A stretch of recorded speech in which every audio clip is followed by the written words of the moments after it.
চাঁদাবাজদের পুলিশে দিন, সাহসিকতার জন্য দেয়া হবে পুরস্কার, বলেছেন লুৎফর রহমান কাজল। কক্সবাজারে এই প্রথম কোন এমপি নির্বাচিত হওয়ার পর সাহসিকতার পরিচয় দিলেন, জানালেন চাঁদাবাজদের পুলিশে দিতে দেয়া হবে পুরস্কার।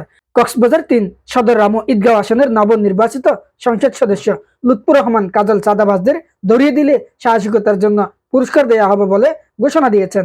নিজের ফেসবুকে পোস্ট করে এ ঘোষণা দেন লুৎফর রহমান কাজল। পোস্টে লুৎফর রহমান কাজল লিখেন, আমার নির্বাচনী এলাকায় কেউ যদি চাঁদাবাজি করে সাথে সাথে পুলিশে দিন, সাহসিকতার জন্য দেওয়া হবে তাকে পুরস্কার। ফেসবুকে দেয়া লুৎফর রহমান কাজল এই পোস্ট মুহূর্তে ছড়িয়ে পড়ে এবং পোস্টের মন্তব্য করে ব্যাপক ইতিবাচক মন্তব্য করে যাচ্ছেন নেটিজেনরা।